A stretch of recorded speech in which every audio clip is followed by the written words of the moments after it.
Sur les réseaux sociaux, on tombe inévitablement sur des mèmes. China, China, China, China, China. Les mèmes jouent un rôle central. Ils représentent une grande partie du discours politique. Ils sont un instrument de guerre.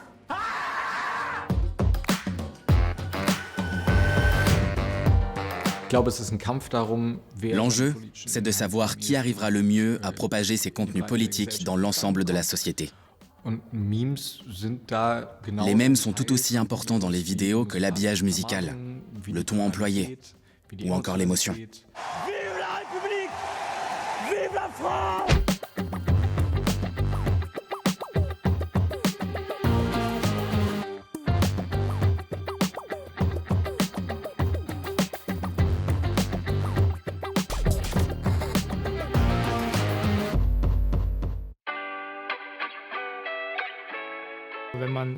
En allant sur Internet, sur les réseaux sociaux, on tombe inévitablement sur des mèmes.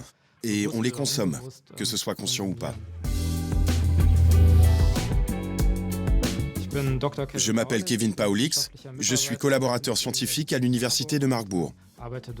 Je travaille sur un projet de recherche concernant les mèmes, mais aussi les captures d'écran et les jeux électroniques.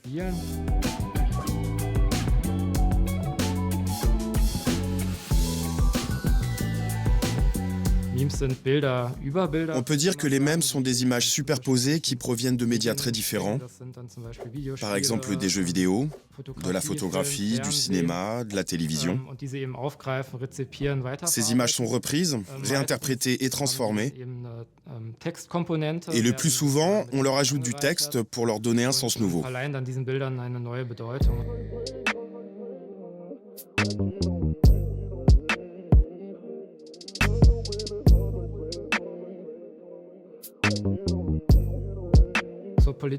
En communication politique, on utilise les mèmes pour simplifier au maximum des sujets très complexes. Et ce n'est pas sans poser certains problèmes, car les faits sont souvent exposés de manière erronée ou abrégée. C'est pourquoi les mèmes sont souvent en lien avec le populisme.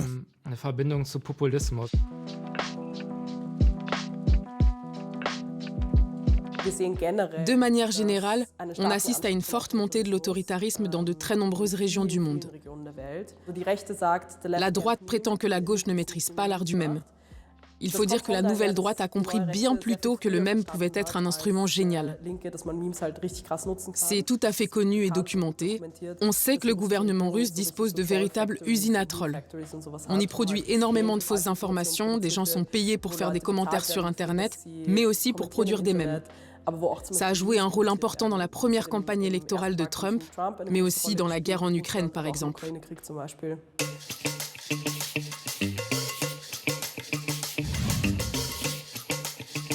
Je m'appelle Anaïta Nerabat, je suis sociologue, artiste, activiste et je crée des mèmes.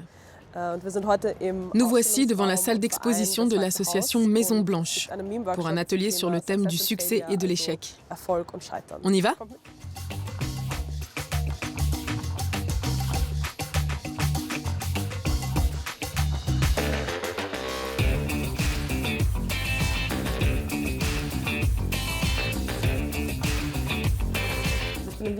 J'ai grandi à Vienne, dans le 23e arrondissement.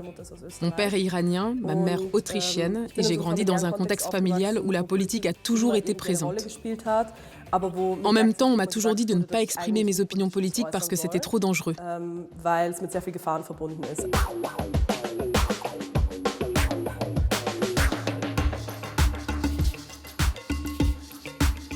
Alors bonjour tout le monde. Merci d'être là. Je suis devenue artiste un peu par accident en 2019. Cette année-là, un énorme scandale politique a secoué l'Autriche et j'ai commencé à créer des mèmes. C'était le bon moment et mon compte a décollé. J'ai compris que les mèmes étaient un outil puissant pour s'immiscer dans le discours politique. Et j'ai commencé à prendre ça vraiment au sérieux.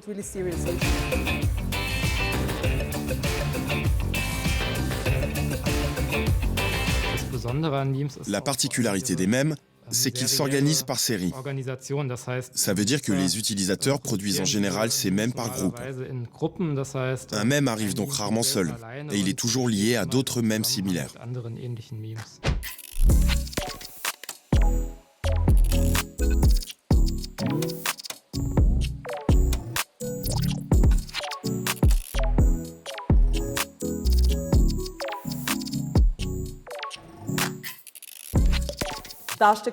Les mèmes ont donc un fort potentiel militant, parce qu'ils sont toujours créés de manière collective. Ils peuvent donner une voix à de nombreuses personnes à la fois, ou à un groupe de personnes habituellement sous-représentées dans le discours médiatique mainstream.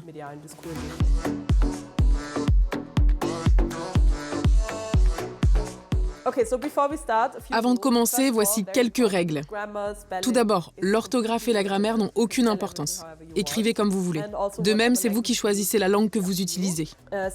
Deuxièmement, dans cet atelier, on ne rabaisse pas, on élève. En clair, on essaye de ne pas reproduire de discrimination ni de violence dans nos mèmes. Si vous avez des questions ou des problèmes, aidez-vous les uns les autres ou demandez-moi.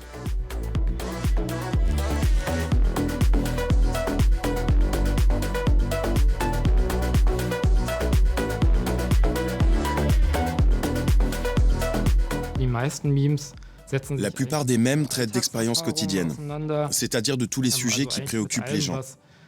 Par conséquent, une grande partie peut être politique. Les mèmes des personnalités politiques sont souvent gênants. J'ai envie de savoir ce qu'elles pensent, mais pas forcément envie de les voir me tirer la langue avec un filtre bizarre sur le visage.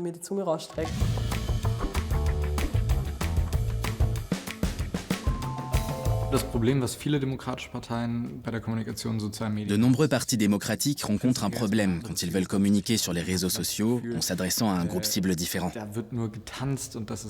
Ça peut donner l'impression qu'il s'agit de bêtements, sans but réel. On l'a vu en Allemagne, avec les sociodémocrates et leur Tornado Challenge à base de bière. Ou avec les libéraux qui essaient de se rapprocher des jeunes en utilisant leur façon de parler. Willkommen im Bundestag, wo der Real Tea stattfindet. Hier machen wir die Politik und das nicht auf Low-Key, sondern Full Power. Hier wird delivered. Je m'appelle Félix Schulz. Je suis chargé de communication politique pour Heidi Rachinek, la présidente du groupe parlementaire Die Linke au Bundestag et tête de liste du parti pour les élections législatives. Nous nous trouvons actuellement au siège du parti.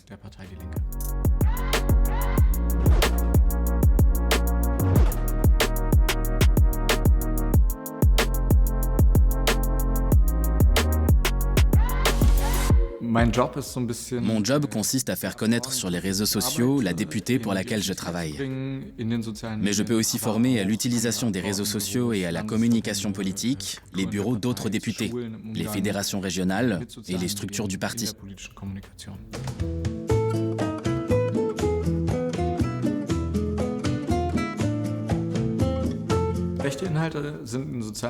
Les contenus de droite rencontrent un succès particulier sur les réseaux sociaux parce que la droite a compris leur importance avant bien d'autres forces démocratiques et qu'elle a eu recours à des ressources très différentes. Elle exploite notamment certaines émotions, comme la colère et la peur. Elle propose des solutions simples à des situations complexes et elle pratique le dénigrement. Les mèmes ont tendance à être transgressifs, à dépasser les limites. La plupart du temps, ce n'est pas un humour politiquement correct. Et dans ce domaine, les partis de droite sont plus performants que les partis de gauche, par exemple.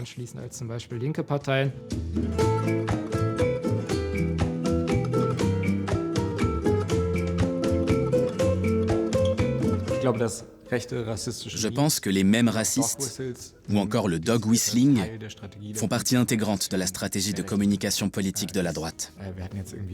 On a vu un flyer de l'AfD avec une maison dessus. Au dos, il y a la chef de file du parti, Alice Weidel, et si on tient le flyer à la lumière, en transparence, ça lui fait une moustache hitlérienne. Ça montre que l'AfD peut s'adresser de manière ciblée à une communauté d'extrême droite tout en se présentant comme un parti conservateur. Pepe the Frog est un exemple intéressant, car c'est un personnage qui a une très grande portée politique. À l'origine, c'est une grenouille assez banale qui vient d'une BD créée par Matt Fury. C'est surtout en 2015 que le mème a gagné en popularité, quand Trump l'a utilisé pour sa campagne électorale. Il a alors connu un grand succès, mais dans la foulée, le mème a été déclaré symbole de haine de droite, notamment par Hillary Clinton.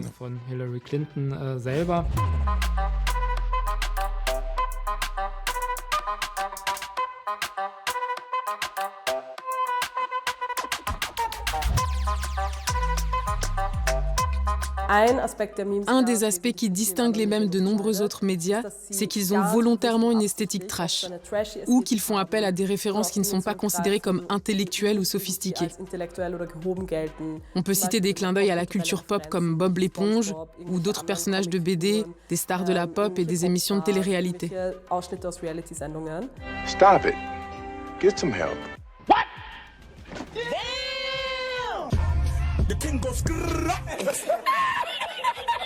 No, God, please, no! Ces créations fonctionnent particulièrement bien sur les réseaux sociaux quand elles permettent aux gens de s'identifier. Si on arrive à offrir une plateforme d'identification et qu'on donne envie aux internautes de partager eux-mêmes des choses, c'est vraiment la grande classe. Avec Heidi Reichinek, on a voulu suggérer que la coalition au pouvoir avait détruit quelque chose. Alors on a pris Miley Cyrus sur sa boule de démolition, dans le clip de sa chanson Wrecking Ball, et on a remplacé son visage par le logo du gouvernement allemand. Ça donne le ton et ça suscite de l'intérêt.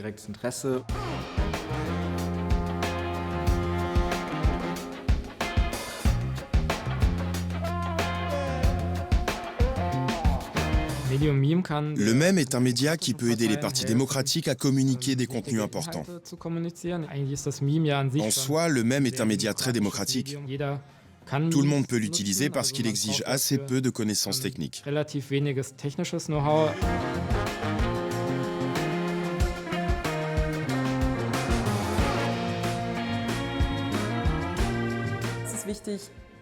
C'est important de considérer les réseaux sociaux comme un seul et même média. Un lieu où on peut aller voir plein de mondes différents et où on peut participer au discours ambiant.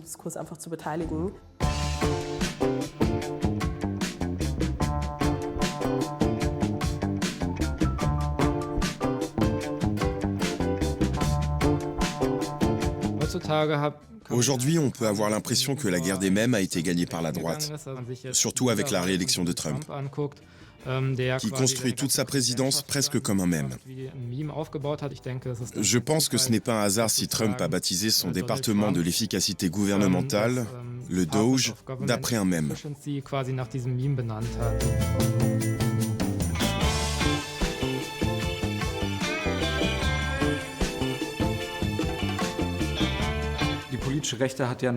La droite fait actuellement un retour en force dans le monde entier, avec des dérives quasi fascistes dans de nombreux pays. L'enjeu, c'est de savoir qui arrivera le mieux à propager ses contenus politiques dans l'ensemble de la société. Et les mèmes sont aussi importants dans les vidéos que l'habillage musical, le ton employé ou encore l'émotion.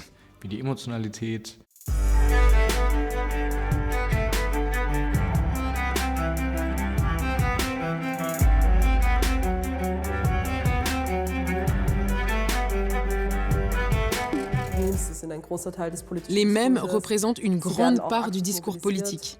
Ils sont activement mobilisés, notamment par les gouvernements, pour promouvoir leur cause.